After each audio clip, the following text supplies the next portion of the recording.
Alors, vous venez de cliquer sur ce que vous croyez, ce que vous pensez être la bonne réponse. Déjà, merci d'avoir joué, participé au QE, l'émission qui augmente votre quotient économique. Bonjour Jérémy. Bonjour David. La question du jour, la voici, la voilà. Quelle est la classe d'actifs qui a le plus décollecté en 2020, donc depuis le début de l'année? Deux choix possibles, les actions et les obligations. Moi, Jérémy, je me serais gouré, j'aurais dit les actions.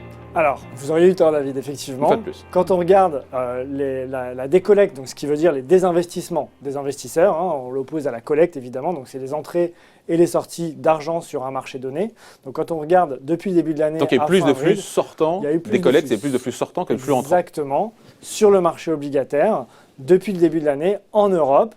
Et on regarde bien les flux, donc les flux sortants intégrant les fonds actifs et les ETF qui sont ces produits, ces fonds qui répliquent à la hausse comme à la baisse des indices boursiers.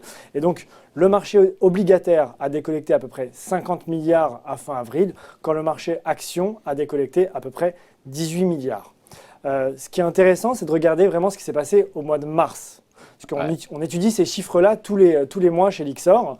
Et au mois de mars, on a eu des sorties records sur le marché obligataire, près de 130 milliards de sorties sur le marché obligataire, quand le marché action a décollecté quasiment 50 milliards. Ouais. Donc la question, c'est de savoir pourquoi. Ouais. Qu'est-ce qui s'est passé? Jérémy, pourquoi? Alors, très bonne question, David. Merci. Parce qu'on pourrait se dire, on a vu les marchés baisser, le CAC 40 se casser la figure au mois de mars, donc on pourrait se dire que les investisseurs sont sortis du marché action.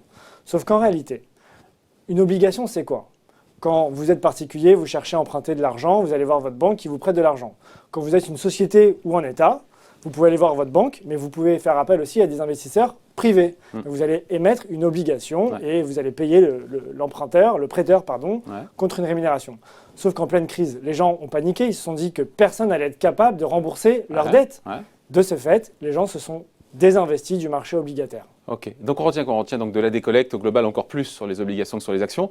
Il y a des segments de marché qui ont collecté, qui ne connaissent pas la crise? Alors, très intéressant là aussi, on va se focaliser sur l'industrie ETF uniquement.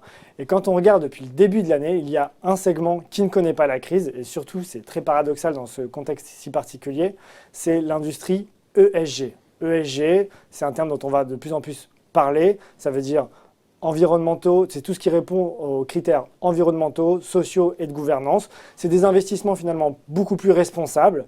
Durables, responsables, éthiques diront certains. Exactement, et donc ce segment de marché ne connaît pas la crise. À collecter.